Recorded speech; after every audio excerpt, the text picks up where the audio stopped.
wish I could say things have gotten better. Hasn't. Things have not gotten better at all. I mean, you can still come out here and make some money. I mean, you can still make your quota for the day, but you're going to drive longer to get it. You're going to drive longer to get it. I was telling my roommate the other day that, yeah, the days that I go beyond my 6 hours I want to do for the day, I'll always meet my quota.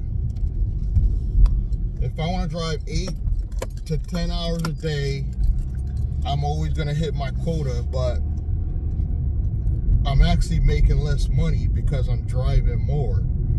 And a lot of drivers don't see that. They just see it as, because you don't want to drive 10, 12 hours a day, you're being lazy. When in actuality, you're being concerned about the longevity of your vehicle. That's why I come out here part-time. My goal is not to come out here and do full-time. I know some of you, this is all you have. This is all you have is driving full-time. This is all you want to do. I, on the other hand, obviously I'm in a digital space. At some point, I will get AdSense money. I'm not relying on it at all. I am getting affiliate dollars. I'm still renting out one bedroom. I'm working on the going private end. And a lot of you, if you're concerned about what's the big deal about just setting up an LLC, it's not just setting up an LLC. If it was just setting up an LLC, I would have been done already. I'm building a brand. I'm not just building an LLC. Meaning something long term. It's not just throwing up an LLC. I'm concerned about the name. Not just the name. I made sure I locked down a domain. Just certain things you have to do. I have to get a real business address because I'm concerned about building business credit down the line. Something that most drivers are not concerned about. All they care about is setting it up, put their Uber Lyft money in it. No, I'm thinking about longevity. So there's other things I'm concerned about other than just setting up an LLC and just running with it. I want to get the right business address, the right phone number, all the steps you really need to build I wouldn't call it even a rideshare business. I would call it a private transportation company because it's going to be diverse. We might do deliveries down the line, you know. I might do non-emergency medical down the line. I might just, when I was thinking about it, believe it or not, specializing in pets and people with disabilities, just because I know Uber and Lyft drivers hate those people. Like, get a minivan that I'm not concerned if, gets scraped up a little bit by dogs. It obviously won't be my main vehicle if that's the case. But these are things that I could be versatile with the all-around transportation business. And I can even go in the rental aspects of it. I can literally build up enough business credit while I start purchasing cars just to rent to guys that want to do both Uber and Lyft. Why would you want to do that? None of the rental places let you do both. Think about that. You're usually locked in a contract where you have to do one or the other. I will put you in a rental deal where you could do whatever you want. You could do whatever gig app you want. You just got to pay me my flat fee that includes insurance, or a flat fee where your insurance cover it, which is even better. I could charge you less because your insurance is covering any damage that may happen. This way, you're able to make more money. I'm able to make more money. That's one idea I'm thinking of. So this could be also my marketing stuff. I could still put under the same umbrella. I want to do a book as I'm going through the process about going private. And I know I could get other people's courses and get the information like that, but nobody's giving me the information. At least I haven't seen anybody, just based on a Connecticut driver.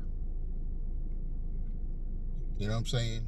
And there's going to be different organizations you got to work with in Connecticut as opposed to Mass, which I'm sure is laid back, you know, for something like that. Florida's probably even more laid back. Connecticut, there's going to be some licenses involved on the limousine side if I want to take cash legally, you know. So I want to I'll be a private rise driver legally, not just to, you know, say I'm a limousine driver. It's not just about that. It's to show other drivers in Connecticut there's a process and what money can we make outside the apps during the process, including online. You know, a lot of people will tell you throw the gig app money in there, but you can also throw a YouTube channel in there. You could throw a blog in there. You could throw a newsletter in there. You can have your own OTT platform showing your own video content under that umbrella, under that LLC. Uber and Lyft is not going to stop us from making more money going into 2025. I promise you that. At least on my end. And yes, I'll be sharing my journey. I'll be sharing my journey on whatever we get down the line as far as credit lines. Won't be on a Nice Guy Driver channel. I'm just going to focus on setting up the business aspects of it over here, and whenever I get a credit line or credit card or something like that, it'll be on one of my finance channels, most likely Blandrake. So that's where we're going. Going into this new year, because I might as well say this year is over. You know, I'm already seeing the Christmas decorations and stuff going up. I'm just so glad that YouTube is finally going backwards, because when I got started in YouTube, you had to have nice videos, editing, graphics. Now everybody's going backwards, where I was not even learning that stuff yet. I was starting to get into that stuff this year. I was starting to learn Canva this year. I had really creative thumbnails I was going to do for particularly this channel. I was going to do some nice creative thumbnails, but people don't care about that. They want you to get right to the content. They don't care about the thumbnail. They just want to get down to business. And a lot of people want to know how to make more money. I would say use the apps, though. I'm not going to tell anybody to stop using the apps, because that's where we get our business from. I'm probably going to show you my process of signing up for other apps too, because I realize it. People have been telling me, they've been telling me on the channel, Will, there's other apps outside of just Uber and Lyft. And I realize you're right. But some of these companies, even though you're using your car, they want you to have a structured business. And I already have a business set up for my online stuff, but I want to keep that separate, if that makes sense. Um, even though you could put them in one business, I have a business that's kind of structured out of state, and I want this to be transparent here in Connecticut. So it makes sense to just start all over. Basic LLC. Just the minute I make enough money, put myself on payroll, paying the actual check, probably go back to like $500 a week. Because there's a lot of situations where they want to see my payroll, so I'm going to go back to paying myself and being an employee of my own business. I had it like that with my holding company for a while, but it was difficult, honestly, getting the money, the cash, because my bank account was in Navy Federal for that particular business. And the business I want to set up for the transportation stuff, I want to be local, because I still deal with cash. I know it's crazy, but I still get cash rides. I still got the guy who's renting a room. He pays me cash. And I just want to be able to go in my bank and just deposit cash. Simple. It's probably going to be Chase. I know that's not everybody's favorite bank, but I already have I already chose Chase as my anchor bank. And doesn't mean you can't have multiple banks. That's going to be one of my strategies. I'm saving that. But that's most likely going to be Chase. When I have enough money, I want to make sure I have enough to get there. A lot of times with these banks, you got to deposit a certain amount to get their bonus money, and I want to make sure I have that before I open that account as well.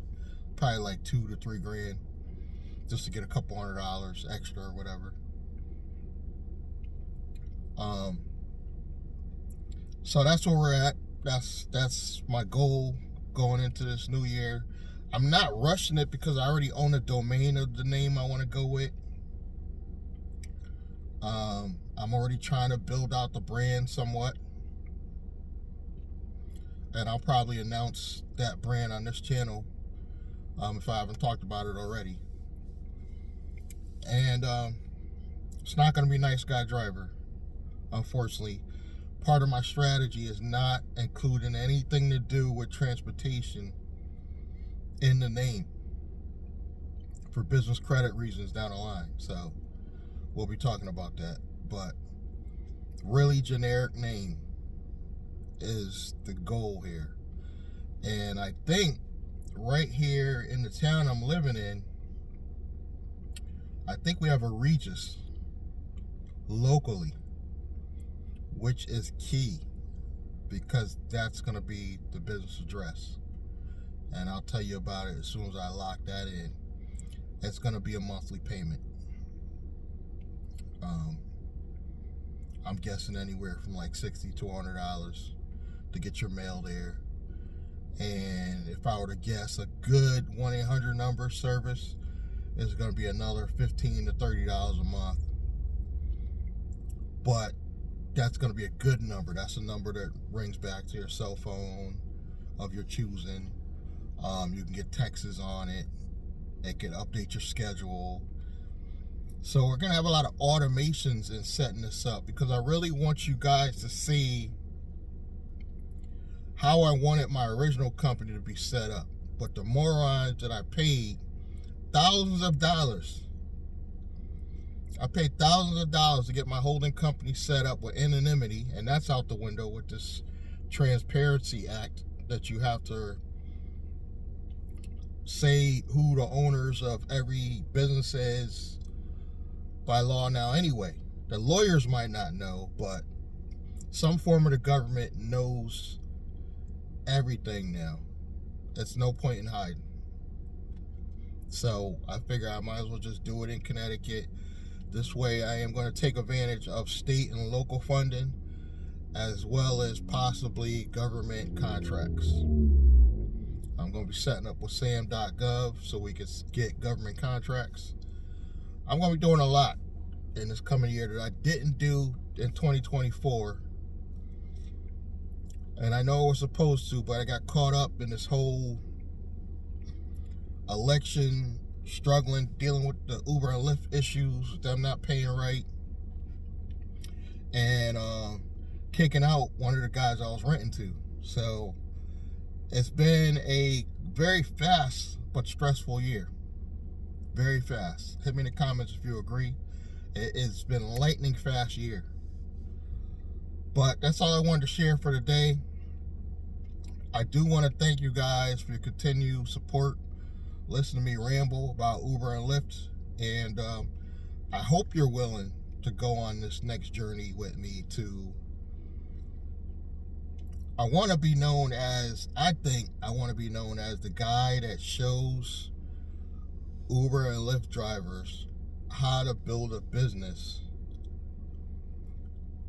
not only with the apps, but have the ability to go out and do other things like online hustles and build business credit and possibly buy a small personable house for you and your immediate family. That's what my dream is, to literally share that on my journey, because I'm pushing that age where I want to build a legacy for my family. And I'm gonna be real, I don't have that many more good years left. I'm in my early 50s, so it's time to get serious and stop crying about Uber and Lyft. I'm still crying about them, but as I'm crying about them, show solutions of how we can get around it and make more money. That's what I should say.